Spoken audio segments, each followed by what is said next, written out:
There's a certain series that I think is one of the most underrated series in Shonen Jump. Well, technically it's not in Shonen Jump anymore, it's in another Jump magazine called Jump Square, but it has all the elements of a battle shonen, so I still think the title of the video works fine. But this series has a very interesting world with some good characters, and it does a really good job with the battle shonen formula, but I never see anyone ever talk about it. Now you might be wondering what series I'm talking about. Well, I'm talking about World Trigger. It's a series that not only has a good manga, but it also has a good anime. Now one of the reasons why I think World Trigger isn't that popular, specifically the anime, is because the first season of the anime is not that high quality. But as it went on, it became one of the most improved anime in terms of quality over time I've ever seen. I'll get into how much has improved since season 1 later on in the video, but the main reason I wanted to talk about World Trigger today is because I recently caught up to the manga, and the third season of the anime is currently airing. So I thought this would be a perfect time to talk about what I consider to be the most underrated shonen series. So starting off with the plot, in the world of World Trigger, there are these creatures called neighbors, who come from another dimension to attack Earth. But an organization known as Border has found a way to combat these creatures, by using weapons known as triggers. In the story of World Trigger follows Osamu Mikamo, who's a Border member in training, who one day gets attacked by a neighbor while he's with his new classmate named Yuma. But as a member in training, you aren't allowed to use your weapons outside of the training grounds. Despite this, Osamu decides to use his trigger to save Yuma. But before he can, Yuma completely destroys the neighbor and reveals to Osamu that he's a humanoid neighbor. Fortunately though, Yuma is actually a pretty nice guy, and Osamu decides to help him avoid being found out by Border.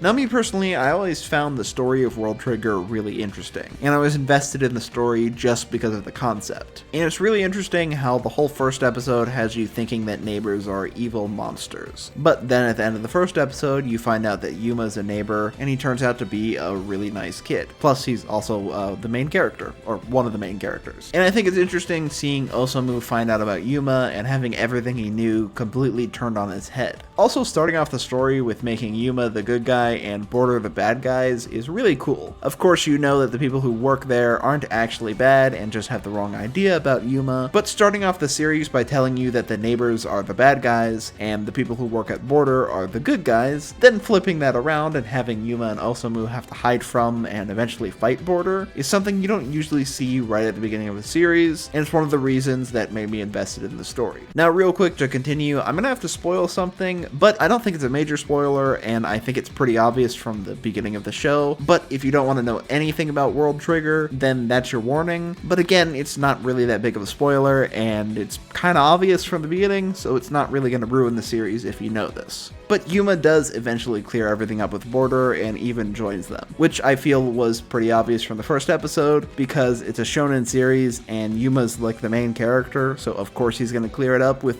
this good organization that helps fighting aliens from another dimension to save Earth. Now after joining Border, one thing that Osamu and Yuma are now allowed to do is something called rank wars, and I really love rank wars. What it is that in Border you slowly rank up by defeating other Border agents. There's C rank, which is the training rank where you can't fight outside of combat training or whatever. Then there's B rank, A rank, and then the best of the best are at S rank. From what I remember, there are solo rank wars, but the one that is mainly focused on is team rank wars, where you're on a squad with up to 4 people and you fight 2 or 3 other teams. And of course, Yuma and Osamu are on a team, but they're also joined by the other main character, whose name is Chika. She's a childhood friend of Osamu who has an insane amount of the energy you need to use triggers called Trion. Think of it like Chakra from Naruto or Ki from Dragon Ball or any other shonen power system energy thingy. But anyways, Chika, I think she's really annoying at first, and she looks super weird for some reason. It's one of those things where like in anime and cartoons where they can't make the child character look normal, but she just looks super weird for some reason. And over time she does get better, but I do feel like a lot of people are going to find her really annoying in the beginning. Also, each squad has someone called an operator who assists the other members of the squad by relaying information to them. Like for example, they'll keep an eye on the map and let you know if someone's approaching, and the operator they have is someone named Usami, who I really like. So they basically play in what is essentially a real-life video game. You load into one of many maps, and you always start in a random location, so you won't always be near your teammates. And the goal is to get as many points as possible, which you get by killing other people on opposing squads. Or if you survive to the end, you also get points. And if you win enough of these, you'll slowly rank up. It's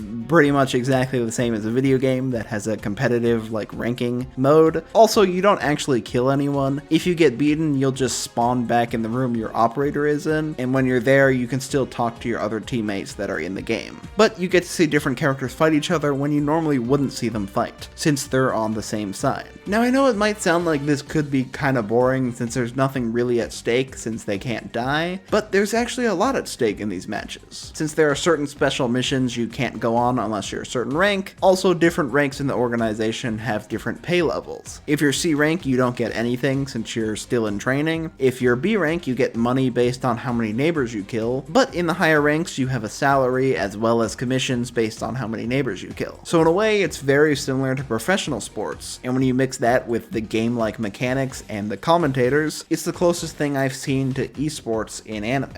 Now, while Rank Wars is pretty cool, it's hard to keep up with who all the characters are sometimes. Not just in Rank Wars, but throughout the whole series, it's hard to keep up with them because of the sheer amount of characters in World Trigger, which you do need a lot of different characters if you're going to do something like Rank Wars, because you need to keep it interesting with new characters who will pose a new challenge to the main characters. But it is really hard sometimes keeping up with and then caring about every single character. But even though it is a bit of an issue, it's also impressive how the mangaka Daisuke Ashihara, sorry if I mispronounced her name, wrote this many characters, each with their own unique personalities, and sometimes unique abilities, which I'll get into the abilities later on in the video, but while having this many characters is a bit of an issue, it's pretty damn cool at the same time. Also, the weapons they use are really cool. I won't go into every single one because there are a lot of triggers, but it's almost exactly the same as a video game. You have a main trigger, which depending on what you like using, can be a type of sword or a type of gun. You also have sub-triggers that let you do things such as shoot lasers, turn invisible, or create platforms that give you a jump boost. There's quite a few sub-triggers that can all be used in different ways, and it's very cool seeing how the characters use these different triggers in fights because some of the ways they use them are really unique and cool. And it also gets even cooler when you add in the unique abilities that some characters have, which is what I was talking about earlier. Some characters have special abilities called side effects. Some do minor things, like Yuma has one where he can tell if someone is lying,